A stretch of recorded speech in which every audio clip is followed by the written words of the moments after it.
In situations like this, the first line is always the last line.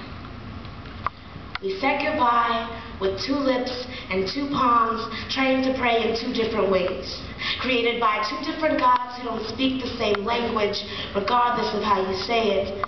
Arabic and King James don't mix well. You were never supposed to meet me, and God shouldn't make mistakes, so they even planned for our seasons to spin counterclockwise. Your people kept the calendar by a different deliverer to make sure that we didn't bump into each other on a later date. And so, in both 1984 and 1405, you peeked into the world. Made sure it was ready for me like a parent child-proofing electrical outlets and medicine cabinets. And though I wanted to peek into the world with you, play hide-and-go-seek and duck-duck-goose, our lives would remain more like a game of tag, where I always seemed to lag 5 steps behind you. I just wasn't ready.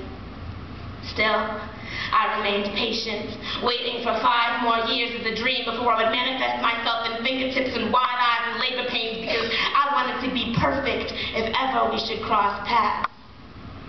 We were carved by different hands, but our gods had mercy on us and painted us in the same skin, so that if perchance we locked fingers, we could recognize each other and for one moment could coexist, and I could begin where you begin and you could end where I end, and we could stand hand in hand without time blaring in our ears, telling us to speed up or slow down or move on. And 18 years later, I tremble in your arms.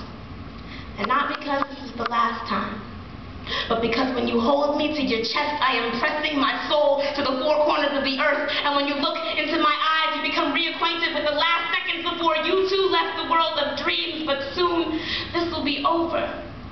And as you lean in for a final kiss, I smear my substitute tears across your cheek so you can remember what it feels like to pour, and feel the salt remnants of love evaporate off your skin as if they had never been there at all. The picture empties, the hand on the clock splits. We loosen our grip, shove hands into pockets, and run to separate sanctuaries to repent, for it was an act of heresy and witchcraft when you read my palms and bridged the language barrier between deities, and the gods of both Gentiles and Islam were amazed at the answer to the stalemate, that the perfect translation, that speaking in tongues could be found in the hands and under the nails of something they created.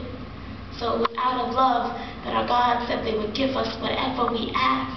I told them I wanted to carry you with me, so they immortalized you in the constellations in my hand, and nowadays I trace you out as the wayward strand that cuts my love line in half.